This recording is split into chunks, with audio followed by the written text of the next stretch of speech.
Assalamualaikum warahmatullahi wabarakatuh.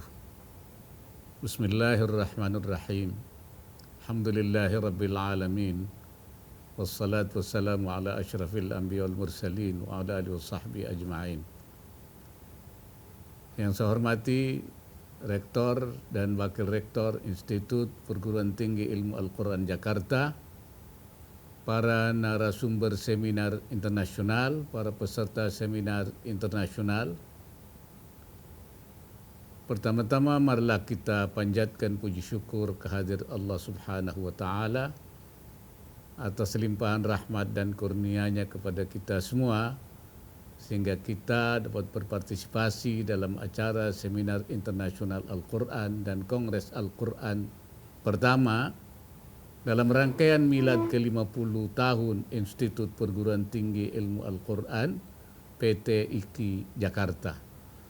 Saya menyampaikan terima kasih kepada panitia seminar Al-Quran dan Kongres Al-Quran pertama yang telah mengundang saya untuk menyampaikan keynote speak pada acara webinar ini dengan judul Al-Quran dan masalah-masalah kemanusiaan kontemporer.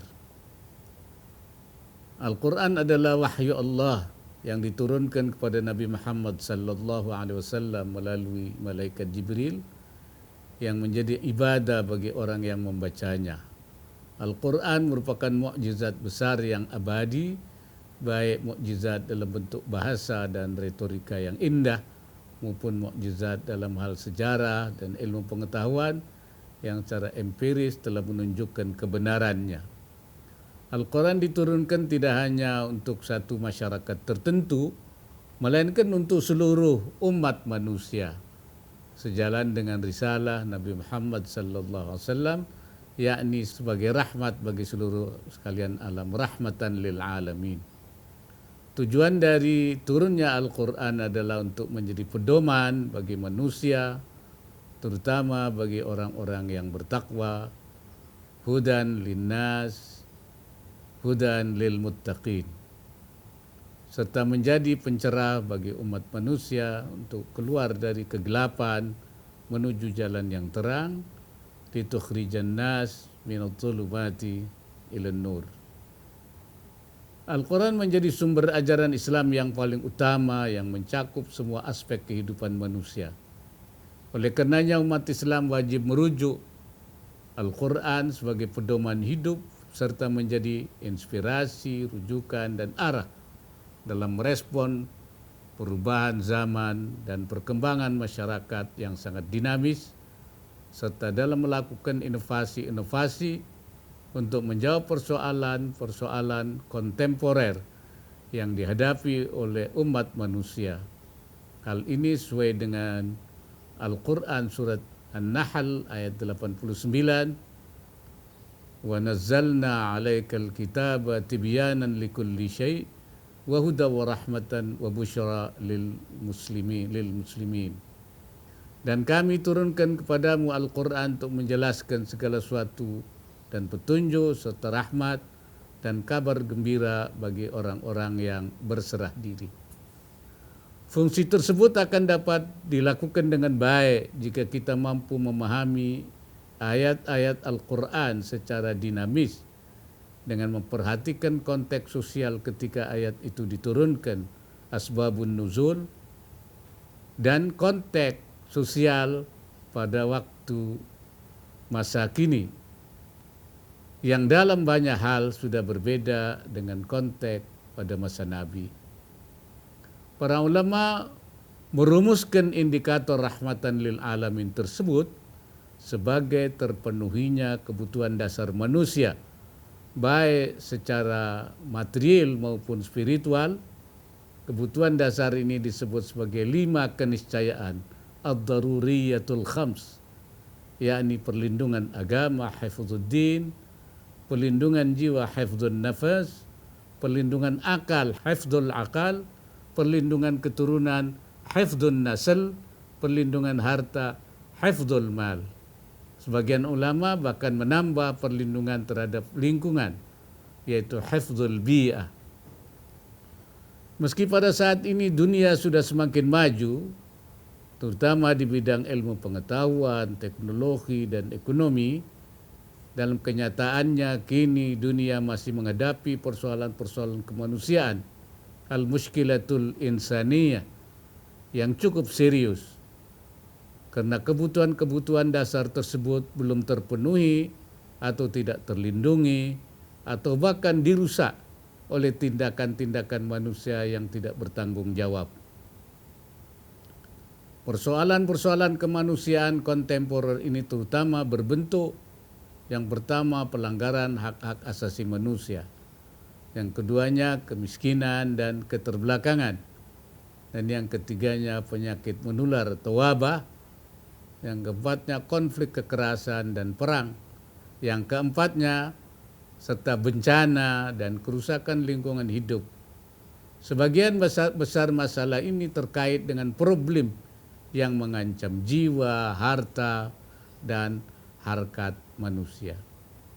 Masalah pertama sebagaimana dilaporkan oleh Human Rights Watch tahun 2020, pelanggaran hak asasi manusia atau HAM pada saat ini masih cukup banyak terjadi di dunia, baik di negara-negara berkembang maupun negara-negara maju.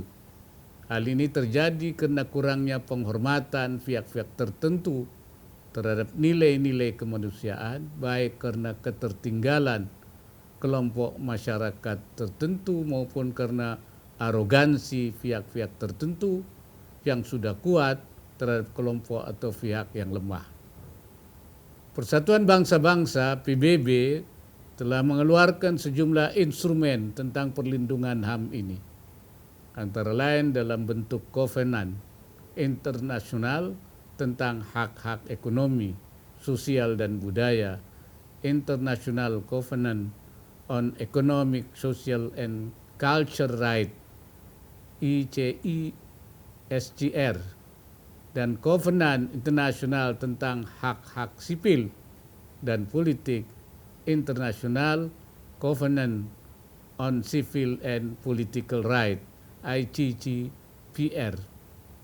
PBB juga membentuk Dewan HAM, UN Human Rights Council, untuk memonitor pelanggaran HAM di dunia. Sebagian besar negara-negara di dunia pun telah berusaha untuk memberikan perlindungan HAM ini. Meski tingkat perlindungan dan bidang yang dilindungi bisa berbeda-beda antara satu negara dengan negara lainnya. Terkait dengan perlindungan tersebut, Al-Quran telah memberi pedoman kepada kita untuk menghormati sesama manusia yang telah diberikan kemuliaan oleh Allah. Sebagaimana disebutkan dalam Al-Quran surat Al-Isra ayat 70, yakni walaqad karramna bani adama wa hamalnahum fil barri wal bahr warzaqnahum minat thayyibat wa faddalnahum ala katsirin mimman khalaqna tafdila. Dan sungguh kami telah memuliakan anak cucu Adam, dan kami angkut mereka di darat dan di laut, dan kami beri mereka rezeki dari yang baik-baik, dan kami lebihkan mereka di atas banyak makhluk yang kami ciptakan dengan kelebihan yang sempurna. Kemuliaan atau karamah tersebut meliputi 3 hal. Karamah fardiyah, kemuliaan individu, kemudian karamah ijtimaiyah, kemuliaan kolektif, dan yang ketiga karamah siyasiyah, kemuliaan politik.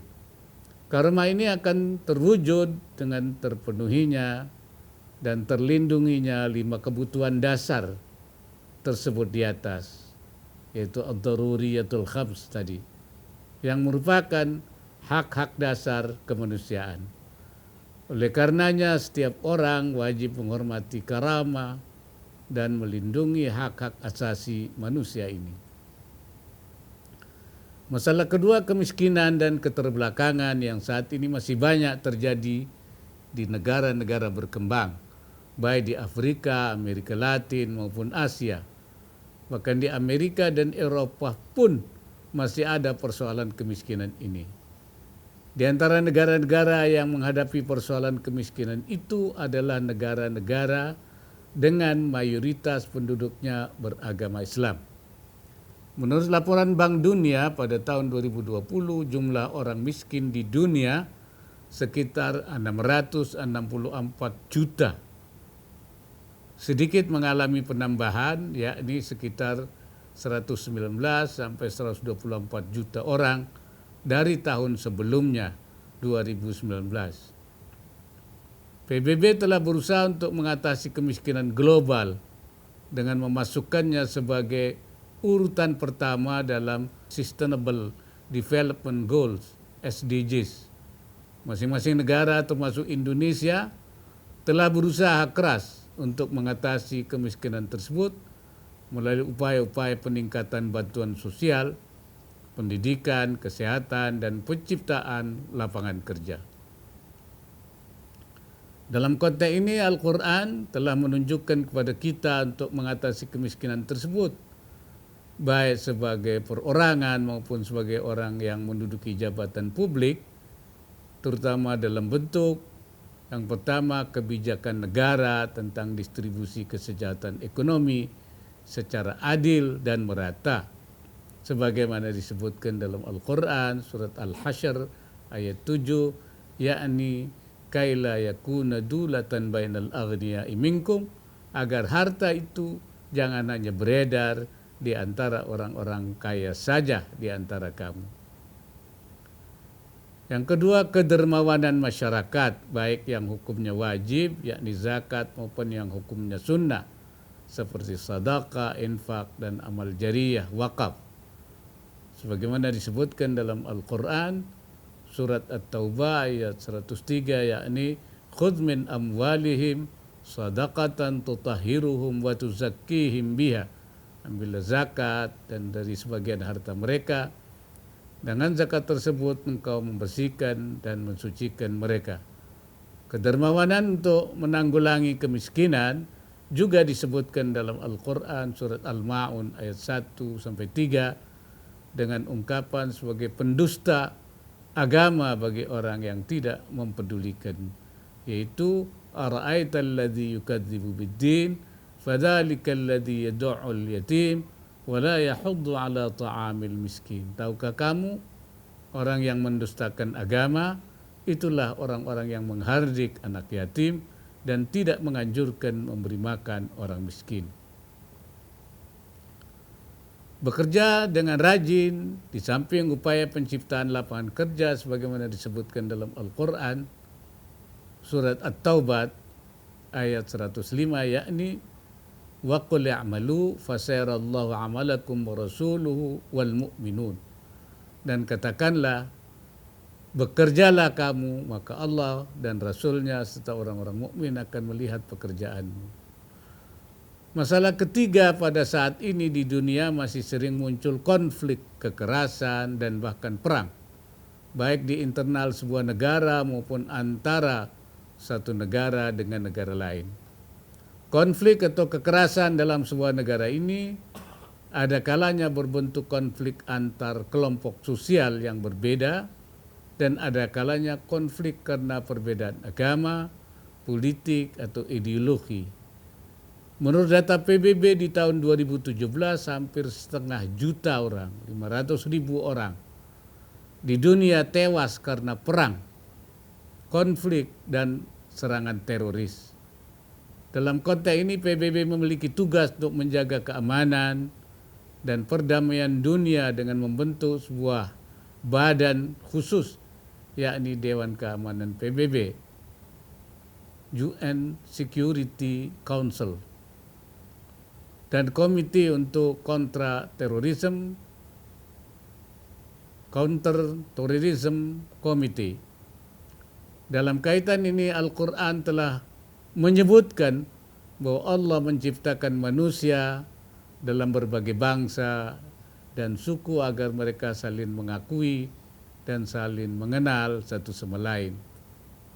Sesuai dengan Al-Quran surat Al-Hujurat ayat 13, yakni ya ayyuhan nas inna khalaqnakum min dzakari wa untha wa ja'alnakum syu'uban wa qabaila lita'arafu inna akramakum 'indallahi atqakum. Wahai manusia, sungguh kami telah menciptakan kamu dari seorang laki-laki dan seorang perempuan. Kemudian kami jadikan kamu berbangsa-bangsa dan bersuku-suku agar kamu saling mengenal. Sesungguhnya yang paling mulia di antara kamu di sisi Allah ialah orang-orang yang paling bertakwa. Sungguh Allah Maha mengetahui. Di samping ayat tersebut, di dalam Al-Quran terdapat sejumlah ayat yang menunjukkan bahwa Islam adalah agama kedamaian.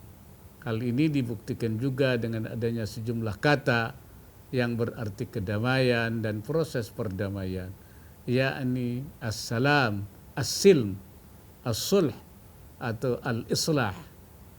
Di dalam Al-Quran juga terdapat kata yang berarti perjanjian untuk perdamaian, yakni al-mitsaq dan al-ahd.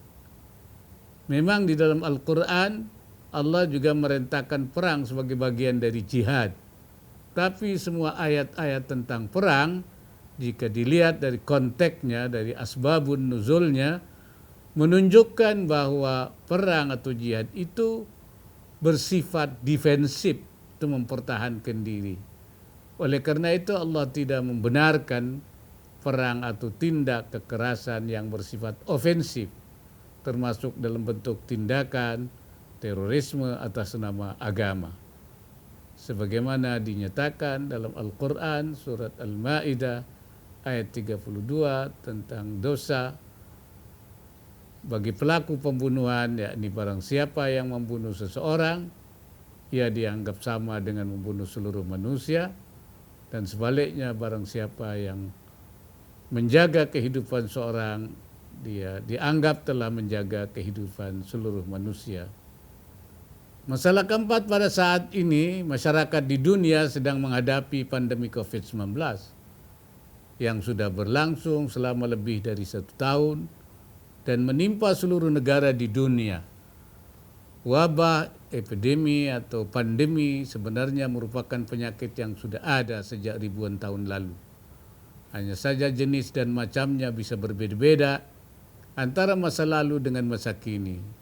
Dalam kaitan COVID-19 ini, WHO sebagai lembaga PBB yang berfungsi menangani penyakit menular telah melakukan langkah-langkah untuk mengatasinya, baik dalam bentuk panduan sikap warga masyarakat dalam menghadapi COVID-19 dengan mentaati protokol kesehatan, pelaksanaan riset tentang COVID-19 maupun monitoring perbuatan vaksin dan obat COVID-19. Dalam konteks ini Al-Quran telah menginformasikan munculnya wabah penyakit yang menimpa kaum terdahulu dan menyatakan bahwa wabah itu merupakan musibah atau ujian dari Allah untuk umat manusia. Tapi manusia juga harus berusaha untuk menghindarinya melalui pembatasan pergerakan manusia seperti kebijakan lockdown, PSBB, PPSK, dan pengambilan jarak fisik, physical distancing, sesuai dengan hadis at-ta'un ayatul rijz. Ibtalallahu azza wa jalla bihi nasan min ibadih. Fa idza sami'tum bihi fala tadkhulu alaihi wa idza waqa'a bi ardin wa antum biha fala tafirru minhu. Ta'un atau wabah itu adalah suatu peringatan dari Allah Subhanahu wa taala untuk menguji hamba-hambanya dari kalangan manusia. Maka apabila kamu mendengar penyakit itu berjangkit di suatu negeri, janganlah kamu masuk ke negeri itu, dan apabila wabah itu berjangkit di negeri tempat kamu berada, jangan pula kamu lari daripadanya. Al-Quran menjelaskan pula, walaupun pada hakikatnya yang menyembuhkan penyakit itu adalah Allah, tapi manusia juga diharuskan untuk melakukan ikhtiar penyembuhan, baik melalui doa, melalui pengobatan. Hal ini sesuai dengan hadis, ma anzalallahu da'an illa anzalallahu lahu syifaan. Allah tidak akan menurunkan penyakit, melainkan menurunkan juga obatnya. Riwayat Bukhari. Di samping melalui pengobatan untuk orang-orang yang sudah terkena virus COVID, ikhtiar juga dilakukan melalui langkah pencegahan, termasuk dalam bentuk pemberian vaksin. Syekh Nawawi Al-Bantani ketika menafsirkan surat An-Nisa ayat 71 yang berbunyi khudhu hidrakum, menyatakan bahwa ayat ini juga menunjukkan wajibnya menjaga diri dari setiap bahaya yang diduga akan terjadi. Tadullu ala wujubil hidri anil madaril madnuna. Oleh karena itu, kata beliau, berobat dan menjaga diri dari wabah adalah wajib. Waladzalika kana al-inaj bid-dawa wal ihtiraz anil wabah wajiban. Masalah kelima, pada saat ini di berbagai belahan dunia seringkali terjadi berbagai bencana karena kerusakan alam yang terjadi akibat dari perbuatan manusia. Misalnya bencana banjir dan tanah longsor akibat penggundulan hutan, penebangan liar, dan penyalahgunaan fungsi lahan. Bencana akibat kelalaian manusia ini tidak hanya terjadi di negeri kita saja, melainkan juga terjadi di belahan bumi lainnya. Bahkan dampak dari kerusakan lingkungan di sebuah negara bisa mengakibatkan gangguan atau kerugian di negara lainnya. Seperti kebakaran hutan dan lahan, pemanasan global akibat tingginya emisi karbon, akibat industrialisasi tidak ramah lingkungan. Hal ini berakibat pada menipisnya lapisan ozon, naiknya suhu bumi, mencairnya gunung es di kutub, cuaca ekstrim, serta naiknya permukaan laut yang kemudian disebut sebagai perubahan iklim, climate change. Untuk merespon persoalan tersebut, PBB melalui UN Environment Program lingkungan PBB yang telah melakukan langkah-langkah untuk memperbaiki dan memulihkan kondisi lingkungan. Terakhir dalam bentuk Paris Agreement 2016 yang antara lain memuat komitmen setiap negara untuk mengambil langkah-langkah nasional untuk menurunkan emisi karbon. Dalam kaitan ini Al-Quran juga telah menyebutkan tentang akibat yang dihasilkan oleh perusakan bumi tersebut, yakni dalam surat Ar-Rum ayat 41, Zaharal fasadu fil barri wal bahr bima kasabat aydin nas liyudhiqahum ba'dalladzi 'amilu la'allahum yarji'un. Telah nampak kerusakan di darat dan di laut disebabkan karena perbuatan tangan manusia. Allah menghendaki supaya mereka merasakan sebagian akibat dari perbuatan mereka, agar mereka kembali ke jalan yang benar. Al-Quran juga telah memberi pedoman tentang bagaimana seharusnya manusia berinteraksi dengan alam. Manusia diperintahkan untuk lebih aktif melakukan berbagai upaya dan ikhtiar agar aktivitas eksploitasi alam yang menyebabkan kerusakan lingkungan dapat dicegah dan segera dihentikan sehingga alam ini bisa dinikmati secara berkelanjutan dari satu generasi ke generasi berikutnya. Hadirin yang saya hormati, pemerintah negara manapun tidak akan mampu menyelesaikan berbagai persoalan kemanusiaan kontemporer yang dihadapi sebagaimana yang saya uraikan tadi, tanpa bekerja sama dengan masyarakat internasional dan partisipasi masyarakatnya. Oleh karena itu, segenap pejabat publik dan seluruh elemen masyarakat harus turut serta berkontribusi sesuai kapasitasnya, baik sebagai individu, komunitas, lembaga legislatif, yudikatif, penegak hukum, pelaku usaha maupun kalangan akademisi dan pendidikan. Demikian pula bagi Indonesia, kita semua harus bahu-membahu melakukan upaya-upaya untuk mengatasi persoalan-persoalan tersebut di atas. Wabil khusus bagi umat Islam Indonesia, upaya ini diharapkan semakin kuat dengan adanya legitimasi dan spirit Al-Quran yang notabene dan semestinya menjadi pedoman hidup bagi mayoritas bangsa Indonesia. Dalam Al-Quran, surat Al-Isra ayat 82, Allah menyatakan, wa nunazzilu minal qur'ani ma huwa shifaa'un wa rahmatun lil mu'minin. Dan kami turunkan dari Al-Quran suatu yang menjadi penawar, obat, dan rahmat bagi orang-orang yang beriman, orang-orang yang percaya. Karena Al-Quran mampu menyembuhkan penyakit yang bersifat kejiwaan atau perilaku buruk seseorang yang akibatnya menimbulkan kerusakan atau fasad di muka bumi. Bahkan menurut sebagian ulama, Al-Quran juga dapat menyembuhkan penyakit fisik atau penyakit yang bersifat fisik. Demikianlah yang dapat saya sampaikan, semoga dapat memperkuat dorongan dan memberikan semangat bagi PT IKI dan kalangan pendidikan lainnya untuk terus berkontribusi dalam upaya bersama kita menjaga dan meningkatkan kesejahteraan, harkat serta martabat manusia dan kemanusiaan khususnya di tanah air tercinta ini. Wallahul muwaffiq ila aqwamit thariq. Assalamualaikum warahmatullahi wabarakatuh.